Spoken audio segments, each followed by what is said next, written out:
Hello everybody and welcome back to my channel. I am so happy to have you here and to show you our most recent beach vlog. It is a lot of fun. We spent some time with my family, my in-laws at Panama City. It is always a fantastic time, especially I always recommend a beach trip like late summer. September, best time to be at the beach, especially a traditionally really busy beach because it's still warm and it's not busy. So that's always two big pluses for me. This is also a reading vlog for Katabasis. I struggle with which way to say this, but I think RF Kwong says Katabasis. But I am reading this throughout the vlog. I'm not going to give any spoilers until I might give some spoilers at the end. Actually, no, I'm going to keep this spoiler-free review. And I'm excited to give my full review at the end. But as you watch the vlog, I did finish it. I did tab it. And this edition is absolutely gorgeous. If you have no interest in this, at least you can see, just some beach vlog things, but you'll see some clips of me reading throughout it and talking a little bit about it. Me and my husband do like a little reading check-in. He is reading his comics, I'm reading this, so that's fun. Other things that I'm reading right now, I don't know if I vlogged this, but on the road trip down to the beach, I started reading our friend's book club for this month, which I picked The Women by Kristen Hanna, and I'm very excited to continue. My time with it so far has been really good. It is very heavy. And also this book has some heaviness to it. It actually inspired another video I'm going to start on soon, which is content warnings in books and like just the history of content warnings, why I think they're important. I think good examples of books and media that have them. But that's a side tangent for my next video that hopefully will go live at some point. But enjoy the vlog and stay tuned to the end for my spoiler-free review of this book.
So then what you reading?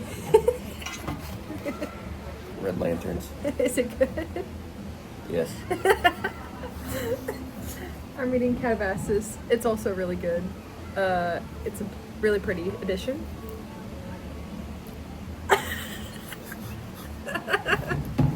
But yeah, I was really excited for this one. I've read a decent amount from R.F. Kuang, and this is her newest. It's like mythology, romance, fantasy. So far, it's really good. I'm only on like chapter 5, and I'm buddy reading it with some friends. So it's been a good beach read.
My read again this morning is Katabasis.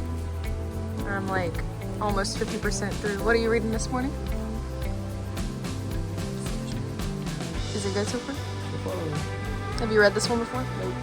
It's new?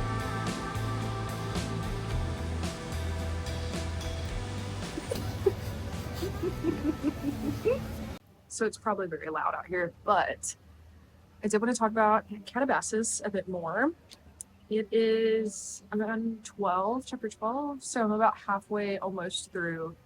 I really like it. It's very heavily academia is the only thing. Like, I do like the dark academia vibes, and it does remind me of like A Study in Drowning, the Atlas Paradox. The Atlas 6 is the first one, yeah. But this one is definitely heavy into the academics and the logic and the mythology. It has some really cool things in the beginning, but I don't know, I really am enjoying it. I am now, like, one of my things was that it really just throws you right in, which I normally don't mind in a book, but I feel like with this heavy of like themes, we needed a little bit more lead up. Now we're finally just starting to get some flashbacks and establishing like the relationship between the characters, so I'm excited to see where we go from here. I don't see myself finishing it on this vacation. Today's our last like full day, but we do have a travel day tomorrow, so I might get a bunch of it done there, so we'll see. I have to document this moment. How you feel?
He's in my hand pistol. Oh.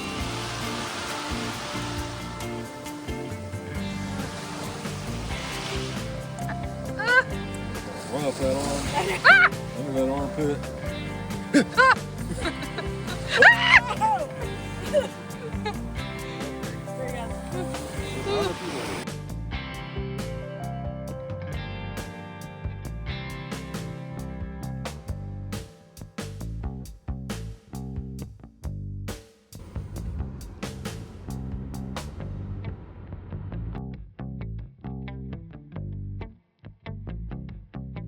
And anything I can feed them from a store.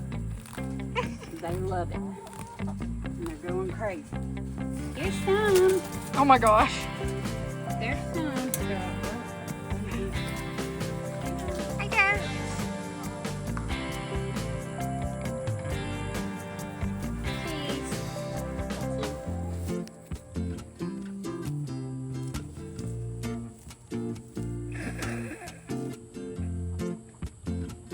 My dad. Hi. Hi. Boop.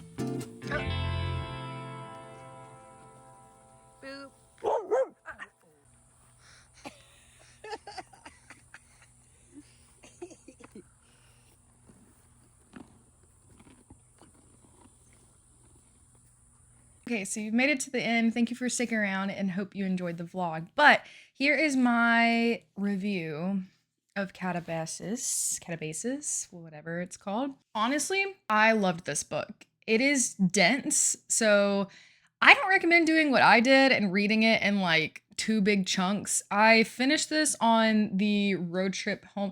I have a hard time because like I do think it was fun to do like a big chunk of it at once so that I felt really like engrossed in the book and like I was very focused on the book, which was really cool. And anytime I get to read something on the beach, I feel like it's always a cool experience because it's like it's beautiful and fun.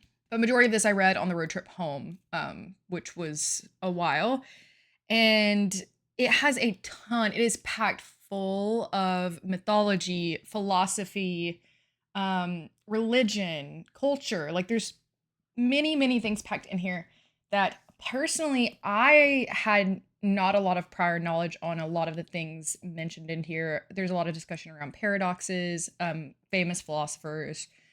Obviously I recognize some names, but like I don't have the prior history and understanding of all of these things. And I don't think you have to enjoy this as a media. It is very academic. I actually haven't read Babel by her, but I did read Yellowface, and I also have read the first 2 Poppy War books by her. So Babel's the only one now that I haven't read, aside from like the most recent. I think I'm missing one Poppy War. But either way, this is incredible. It is just the attention and care and like research that she put into this book and some of the things it explores. It is very dreamlike. And it explores a lot of different things about reality. It's not for everyone, I don't think. If you don't like a book that is academic in its subject matter and its characters have a very heavy emphasis on that as an important factor, a driving force in their lives, then you probably won't like this one. But I thought the narrative was extremely compelling. The characters, incredible. Essentially the plot is you are following 2 students that are kind of like academic rivals, but not really. And you're following their descent into hell looking for their professor. And the way that the narrative is built is very interesting. You're kind of thrown right in, which I normally don't mind, but it with this heavy of a subject matter, it's like I really wanted to feel bought into the characters early on. You don't get that until a little bit later. Not too much later. Like I would say probably like 20% in is when you start to get like motivations, flashbacks, things like that. But I think I'm going to rate this 5 stars. There's some qualms that I have that I don't want to go into spoilers on, but with the ending, like I do think there's some critiques that I have. Like it's not a perfect book, but my enjoyment level and my involvement is so high, and I can't wait to talk about this with my friends that we're buddy reading with, and I finished it before them. So I would love to, if you want to message me about your thoughts. Again, don't think it's for everyone. I do think that the characters aren't necessarily likable. And so that's not always something people like, but I thought the characters were likable, and I think there's so many interesting things. Like this book made me want to learn. Like, it made me curious to learn more. I looked up so many things, like a name would come up or a word would come up that I didn't know, and I would want to look it up and understand and learn and have the knowledge. Like, this book is like knowledge personified, but really like any sort of dark academia, it's got like that vibe. It's definitely like a journey. It's an epic. And you're really like following your characters as they're like doing a specific quest. So if any of that sounds interesting to you, I highly recommend it. Don't look anything up because I do think there's some really fun surprises in here. But overall, I really enjoyed my time and I do recommend it if all those things sound interesting to you. Thank you again for watching the vlog, and I will see you next time.